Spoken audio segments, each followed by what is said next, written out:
We often view fish and other marine animals as having short memories and lacking consciousness, so why should we care about them? After all, are they even sentient, or do they feel pain? Marine animals are by far the animals that we kill the most of. To put it into perspective, we kill somewhere around 60 billion land animals every single year. However, it is estimated that we kill somewhere in the region of 1 to 2.7 trillion marine animals in the same period. So do fish feel pain? The nervous systems of fish are similar enough to those of birds and mammals to show that they do feel pain. And when fish experience something that would cause other animals physical pain, they behave in ways suggestive of suffering, and the change in behavior may last several hours. Fish will learn to avoid unpleasant experiences like electric shocks, and painkillers reduce the symptoms of pain that they would otherwise show. A scientific panel for the European Union concluded that the evidence shows that fish do feel pain. Ultimately, it is easier for us to recognize suffering in an animal such as a pig, who can vocalize their pain. But for marine animals, their suffering may be silent to us, but it still exists for them nonetheless. Fish have also been shown to have stress responses, with their cortisol levels, a hormone that is released during times of stress, becoming raised when they were taken out of water and placed in a bucket. When it comes to their intelligence, Australian biologist Colin Brown states that based on his years of research into fish behaviour and learning, they're not just any less intelligent or sophisticated than terrestrial animals. That idea is a total myth. Fish can be taught how to evade a trap and remember it a year later.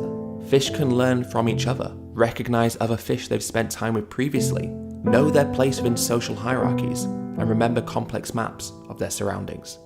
Fish also work together with different species of fish and show cooperation and trust, with fish remembering which other fish were cooperative or uncooperative. The fact that fish can create alliances, formulate rules, and engage in acts of mutualism, as well as alter their behaviours to maximise their own individual success, demonstrates how highly intelligent and cognitively complicated they are. Science has shown us that fishes are intelligent, that they think, they feel, they have emotions, they can get stressed, they can feel stress relief, they can be upset, they can be annoyed. They have a lot of characteristics that make them very special creatures. Yet even though these animals are highly intelligent and can show emotions and feel pain, we cause huge amounts of suffering and ultimately death to incomprehensible numbers every single year. Impaling live bait on hooks is a common commercial practice. For example, longline fishing uses hundreds or even thousands of hooks on a single line that may be 50 to 100 kilometers long. When fish take the bait, they are likely to remain caught for many hours before the line is hauled in. Fish caught in the wild are dumped on fishing boats and will either die by suffocating, being crushed because of the weight of all the other fish on top of them, or through their internal organs rupturing from the rapid pressure changes during the ascent. Another method of catching wild fish involves gill nets, walls of fine netting in which fish become snared, often by the gills. They may suffocate in the net because with their gills constricted, they cannot breathe. If not, they may remain trapped for many hours before the nets are pulled in. The fish that are still alive when they begin being processed will then die through a combination of suffocation and evisceration, which is where the animals are gutted alive. One Dutch study found that it can take between 55 minutes to 4 hours for various species of fish to die during asphyxiation, and some fish can remain conscious for 20 to 40 minutes after they have been gutted.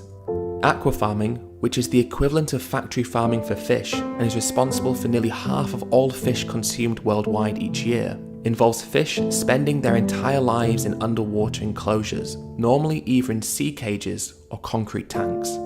Due to the overcrowding, the fish are more susceptible to disease and suffer from stress and physical injuries such as fin damage or spinal deformity, as well as parasitic infections. It is not uncommon for many of the fish to die in the farms, and because of this, antibiotic use is rampant within fish farms. Fish are regularly handled roughly on aqua farms, and those that are deemed too sick are taken out of the tanks and often beaten to death. Farmed fish are slaughtered by a range of methods, such as gassing with carbon dioxide or cutting their gills without stunning. Some fish are simply left to suffocate, and some are left to suffocate whilst on ice, which causes them significant suffering as they try to get the ice out of their gills. They are also often processed while still alive, as even though the cold may paralyze them, scientific studies have shown that they still remain conscious and can feel pain and stress as they begin to be gutted alive. Alternatively, some are killed by being electrically stunned or are hit over the head before then being bled out. It is also worth mentioning that many farmed fish, such as salmon and sea bass, are carnivorous, meaning they are fed wild-caught fish, and so buying farmed fish also contributes to the suffering of wild fish as well. Ultimately, fish are sentient animals who feel pain and suffer, and in the case of both farmed fish and wild-caught fish, not only do these animals suffer, but they have their lives taken from them needlessly. So perhaps it is time for us to change how we view marine animals, to understand that how we view fish is based on outdated opinions, and to question whether they can suffer or feel pain is to question what has been proven by science. Perhaps it is time for us to see fish for who they really are, feeling, intelligent beings whose worth far exceeds our desire to eat them.